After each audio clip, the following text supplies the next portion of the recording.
You guys dropped Big 3 again. This is a new season.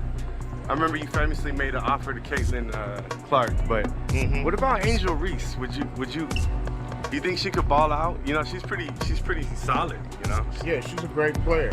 No, the thing with Caitlin Clark, it was just to unlock millions of dollars for the league because of her stardom, what our sponsors was telling us. Right.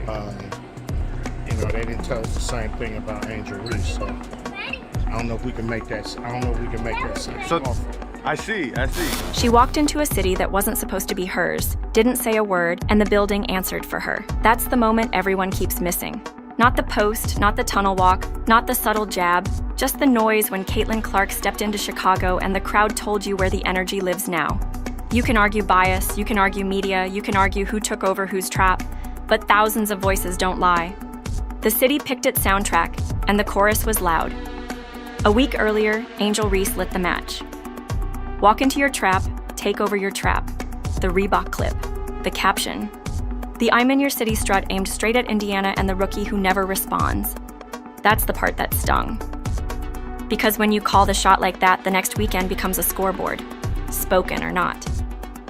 And when Clark arrived in Chicago, the reception wasn't regular. It was arena security on alert. Kids on tiptoes, grown men reaching for phones like she was MJ back from retirement. You don't plan that, you don't PR team that, you don't buy that. That's the kind of noise you can only earn, and Chicago handed it out like posters. Meanwhile, a smaller scene told a bigger story. It was more fans running. They was running down on Caitlin Clark like she was Michael Jordan. Treated like MJ in the rack. Oh my God. Caitlin Clark getting treated like Derrick Rose, Michael Jordan, Chief Keef, Lil Durk, all of them. Caitlin Clark took over Chicago. She signed autographs for hours. This wasn't no extras that was paid to come stand in the scene. No, these were real people trying to get autographs. Clark in Indianapolis, sliding into a school without turning it into a spectacle, handing out backpacks through her foundation, signing until the pens got tired. No big production, no red carpet, just a line that wrapped around hallways and a rumor that somehow she'd turned school supplies into social currency. Every kid walked out with a bag and a memory. Yeah, she came to our school. There are highlight reels that don't trend like that. That's the difference between being promoted and being wanted. One needs a push. The other pulls a crowd all by itself. Then came the clip that set AR5 Twitter on fire. Ice Cube asked point blank if Angel Reese could get the kind of bag he floated toward Clark. He didn't dance around it. He said what his sponsors told him. Clark's stardom meant millions on the table. Reese? The numbers weren't the same. He framed it like business, not beef. But the internet heard an insult. Fans heard, "You don't move product." Clips hit timelines. Debates hit spaces. The word bias got thrown around like a beach ball at a summer concert. Fans are gonna be pissed. By the way, we don't know if she's playing or not today. That's right. Fever at Chicago Sky. And I've been like, do I want to watch? I mean, there's like a bunch of people supposed to be out. Angel Reese, we'll check on her status in a minute. At least what I could find thus far for this game. And a rather interesting comment about her playing today that I never even considered, to be honest with you. But from Cube's side, it sounded like math. Star power isn't a vibe, it's a spreadsheet. And if you don't like it, you know where the court is. That's where this whole thing gets messy. A rivalry that sells out arenas, not because the players are screaming at each other, but because the crowd is. Fans keep trying to cast Clark as the league's main character and Reese as the villain or vice versa, depending on your algorithm. Every tunnel walk becomes a thesis. Every whisper becomes a headline. Every charity moment gets accused of being orchestrated, then disproved by the mob that shows up without invitations. And every time you think it cooled off, somebody pulls a clip of Cube saying 5 million and the cycle spins again. It's too easy to say this is about personality. It's not. It's presence versus performance. Clark doesn't clap back because she doesn't need to. The ovations do it for her. The away arenas that cheer do it for her. The security guards who look up and sigh like, "We're doing this again," do it for her. She's not running from beef, she's just not serving it. She doesn't change her voice when the cameras appear. She doesn't rehearse the "we were disrespected" line. She signs, she shoots, she leaves. The calm is not an act, it's a weapon. And you can't bait someone who refuses the fishhook. Angel's Lane, meanwhile, thrives on the spotlight, the walk-ins, the captions, the edge. It's part of her charisma. It's part of how she popped in the first place. She's loud in a way that draws attention, for better and for worse. And there's a market for that. Reese's Trap took it over after a week of Angel Reese coming in Indiana and throwing jabs at Caitlin Clark, saying she took over your city.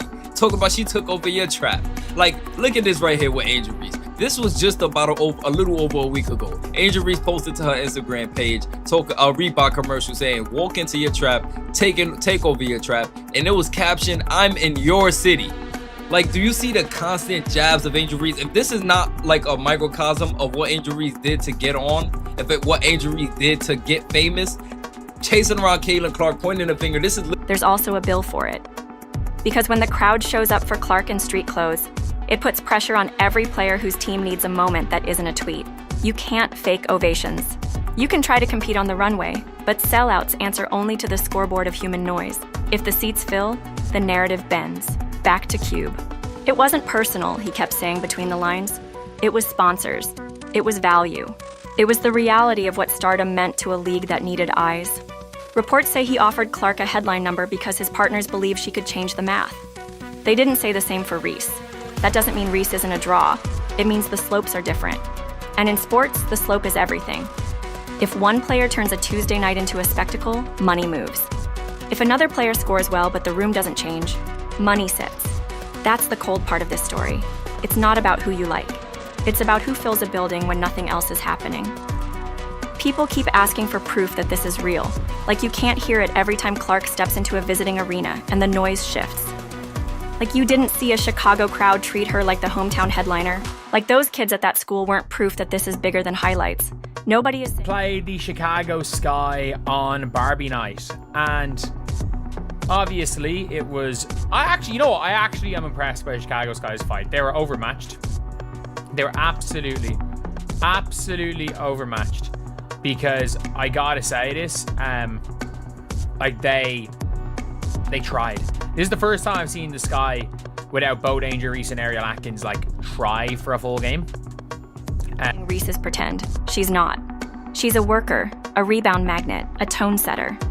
But the market isn't grading on hustle. It's grading on gravity.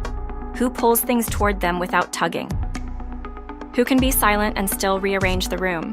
Reese can push, Clark can pull, and right now, the pull is winning. Of course, the fans turn that into war. AR diehards insist the media is playing favorites. Clark supporters point to ratings, spikes, sellouts, and the way her name trends when she does nothing. Both sides talk like their favorite player is being disrespected. Both sides clip angles to prove their point. And the truth sits there, annoyed, waiting for someone to say it. Conflict is optional, business isn't. You can dislike the way this is going. You can clap back at Cube. But if the turnstiles spin and the cameras follow, the execs will keep choosing certainty. And Star Certainty right now wears 22. There's a quieter subplot in this. The how did we get here of Clark's calm. She's been the target, the magnet for booze, the lightning rod for every think piece about privilege and promotion. She hears it. She just doesn't give it fuel.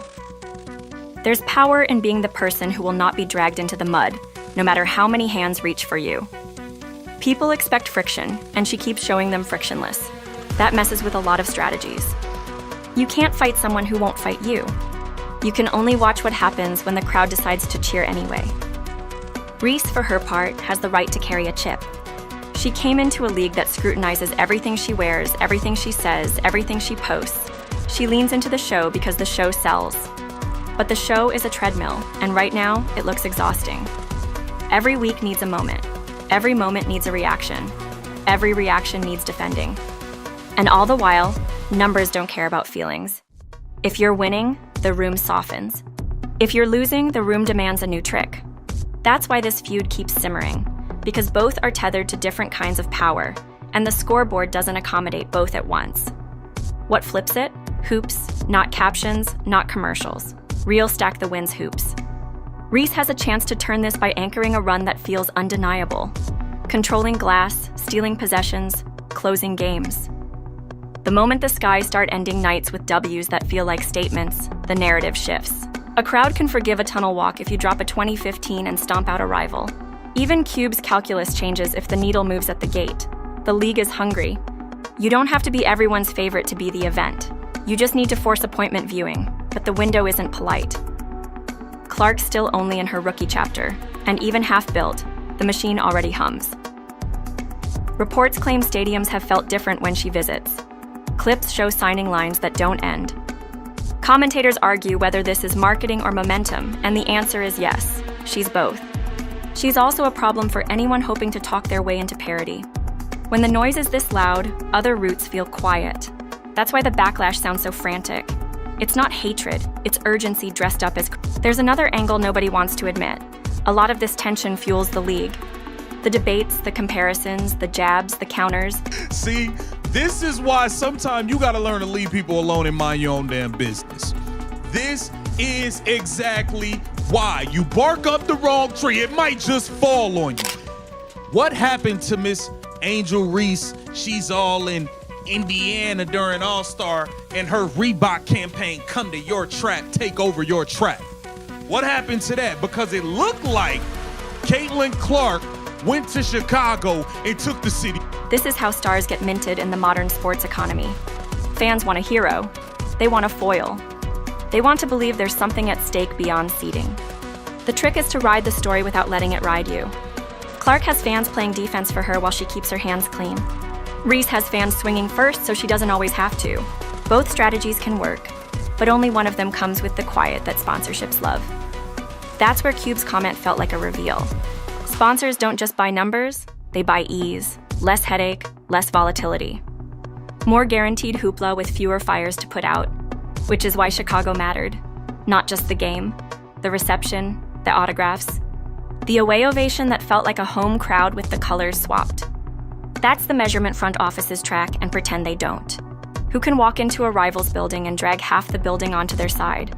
That's not supposed to happen for rookies. That's not supposed to happen for anyone. But it did. And the reaction in some corners wasn't, wow. It was, how dare you notice? That tells you everything.